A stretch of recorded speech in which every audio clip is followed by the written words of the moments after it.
રાજ્યમાં તાપનું ટોર્ચર વધી રહ્યું છે. લોકો બીમાર પડી રહ્યા છે. હોસ્પિટલોમાં દર્દીઓની લાંબી કતારો લાગી રહી છે.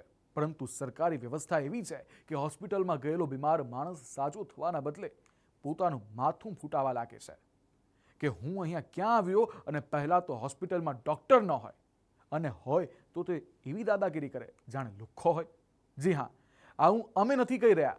આ વ્યથા ગુજરાતના જાણીતા હાસ્ય કલાકાર હકાબા ગઢવીની છે.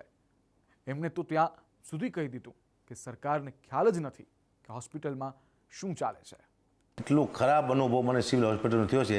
સાહેબ 5 કલાકે સીટી સ્કેન થયું છે મારા બેનનું, અને એટલું બેકાર સર્વિસ છે, પણ ડૉક્ટરો છે કોઈ ધ્યાન આપતા છે નહીં.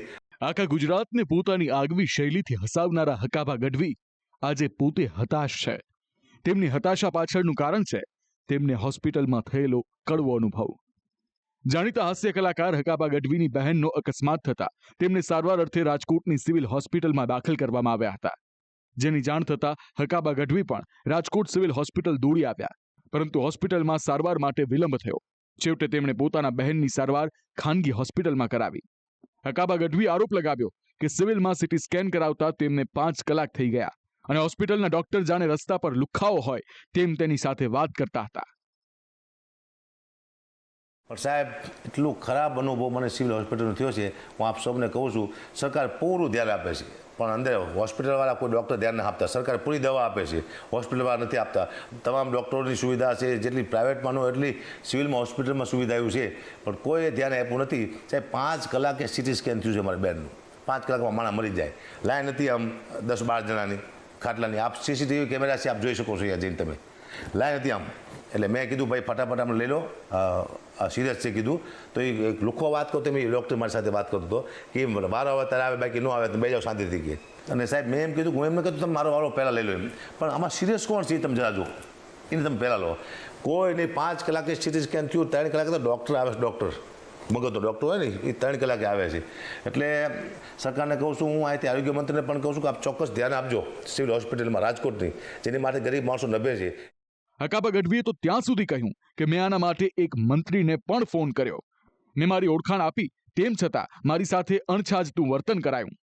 હું તો મારી બહેનને ત્યાંથી ખાનગી હોસ્પિટલમાં સારવાર માટે લઈ ગયો, પરંતુ જે ગરીબ દર્દીઓ હશે તેનું શું થતું હશે? સરકારને ખ્યાલ જ નથી કે હોસ્પિટલમાં શું ચાલે છે. એટલું બેકાર સર્વિસ છે.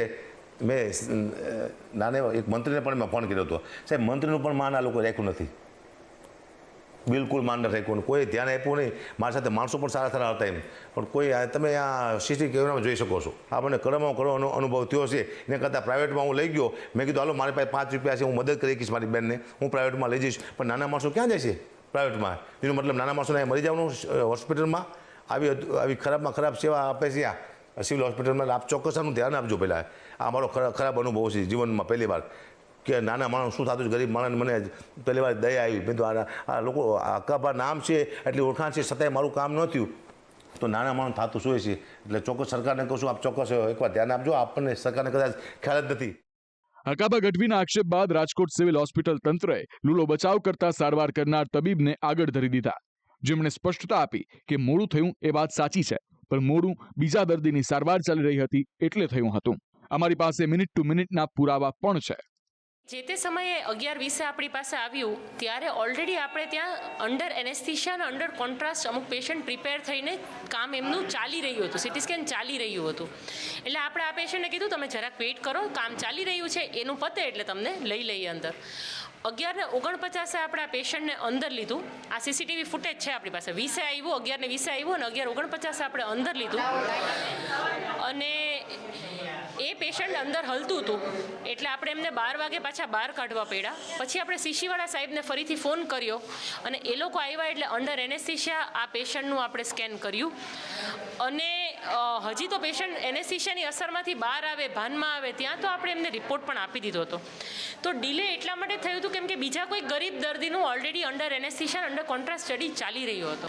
4-5 કલાકનો તો ટોટલ સમય પેશન્ટ અહીંયા રહ્યું જ નથી. આપણી પાસે દરેક વસ્તુના, હું જે સમય બોલું છું એના સીસીટીવી પુરાવા છે. 13:10 તો આપણે એટલે 1:10 તો આપણે પેશન્ટને ફાઇનલ બાય બાય કહી દીધું હતું સીટી સ્કેનમાંથી કે ભાઈ એ લોકો ભાનમાં પણ આવી ગયા હતા અને રિપોર્ટ એમના હાથમાં હતો. હકાબા ગઢવીના ગંભીર આક્ષેપો જોતા રાજકોટના ધારાસભ્ય દર્શિતા શાહ પણ હરકતમાં આવ્યા અને તેમને સિવિલ સુપ્રિન્ટેન્ડન્ટ સાથે વાત કરી તેમજ ડોક્ટર દોષિત હશે તો કાર્યવાહીની પણ બાહેંધરી આપી. આ સમગ્ર બાબતે મેં રાજકોટ સુપ્રિન્ટેન્ડન્ટ ડૉક્ટર મોનાલીબેન માકડિયા સાથે હમણાં જ વાત કરી હતી.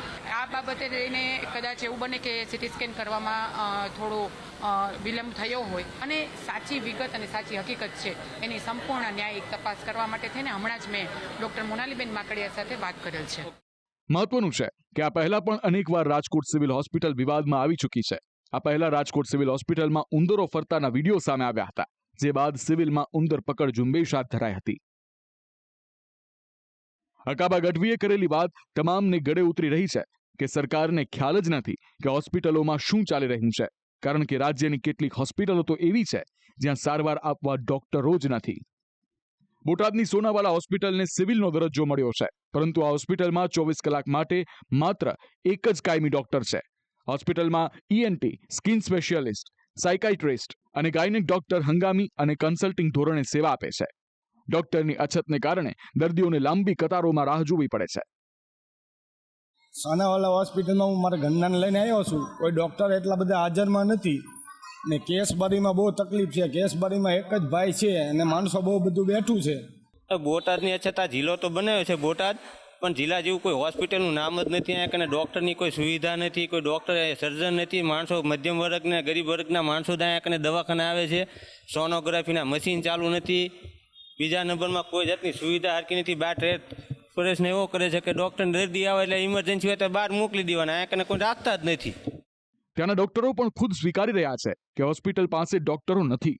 હાલત એવી છે કે કાયમી ડોક્ટરની ગેરહાજરીમાં માનસિક રોગના ડોક્ટરને જનરલ પ્રેક્ટિશનર તરીકે સેવા આપવી પડે છે. અહીંયા DRP પ્રોગ્રામ અંતર્ગત સાયકાટ્રિક એટલે કે માનસિક વિભાગમાં 3 મહિનાનું પોસ્ટિંગ મને મળેલ છે.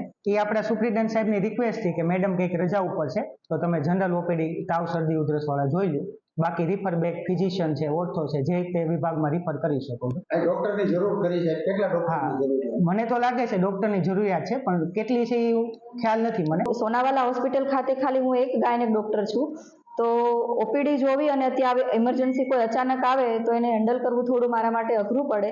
એટલે બાળક અને માતાનો જીવ બચાવવો અત્યારે આવશ્યક છે આપણા માટે.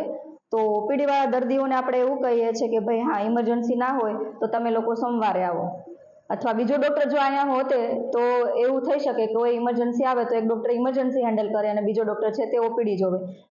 આમ હાલ ફરી એકવાર રાજ્યની હોસ્પિટલોનો હાલ લોકોની સામે આવ્યો છે. સિવિલ જેવી હોસ્પિટલોમાં સાધન સામગ્રીઓ તો પૂરતી છે, તેમ છતાં દર્દીઓને રજડવું પડે છે. તો કેટલીક હોસ્પિટલ પાસે તો ડોક્ટર જ ઉપલબ્ધ નથી. ત્યારે સરકારે હવે આવી બાબતોને ગંભીરતાથી લેવી પડશે. ગરીબ દર્દીઓ ખાનગી હોસ્પિટલમાં જઈ શકતા નથી.